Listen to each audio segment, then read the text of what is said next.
Bharatiya Janata party और उनकी सरकार नफरत को बढ़ाने का काम करेंगे।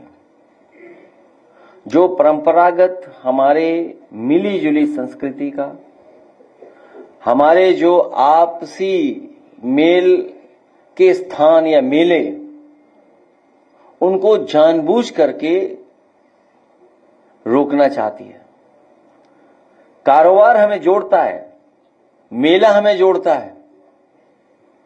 एक कारोबार के खिलाफ लोग हैं, खुशियों के खिलाफ लोग हैं।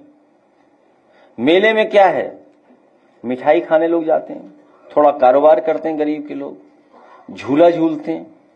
यानी क्या लेना देना झूला झूलने से? कोई मेला ऐसा नहीं होता जहां पर झूला न लगता हो, मिठाई ना मेले में हो। और गरीब लोगों का मेला होता है, मिलने का स्थान होता है, कारोबार का स्थान होता है, और हजारों साल से लगे हुए मेले जहां एकता का संदेश जाता है, मिलकर के रहते हैं लोग, जहां पर एक दूसरे के प्रति सम्मान बढ़ता है, एक दूसरे से जुड़ने का मौका मिलता है, उस हर चीज से भारतीय जनता पार्टी के खिलाफ है। इसीलिए मैंने सवाल पूछा कि जो 37 का आंकड़ा बता रहे थे, अब 82 का आंकड़ा हो गया है।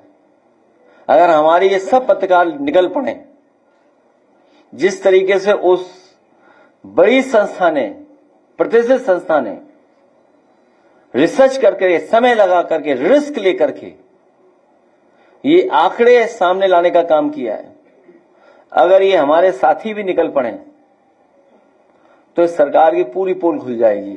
सरकार कहीं मुंह दिखाने लायक नहीं बचेगी। ये कैश आया कहां से जो दिया जा रहा था? हमारे बहुत सारे साथियों पे जांच हो जाती है, आप पे भी कईयों पे छापा पड़ जाता है। ये कैश आया कहां से? और जिनमें वो कैश वितरित हो पाया है, जहां मान लीजिए वितरित नहीं हो पाया, वो कैश वापस गया किसके हाथ में? नकदी कैश आप दे कैसे सकते हैं? किस नियम के तहत आप नकदी दे रहे हैं? नकदी देने का निर्णय किस नियम के तहत हुआ है?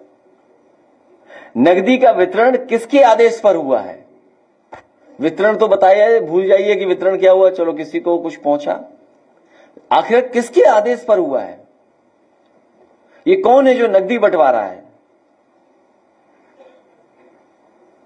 क्या नकदी बांटने में अनियमितताएं नहीं हुई होंगी?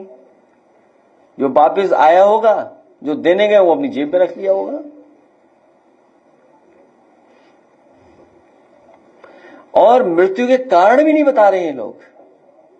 आखिर क्यों सरकार कर रही? इन सवालों से सरकार क्यों बचना चाहती है?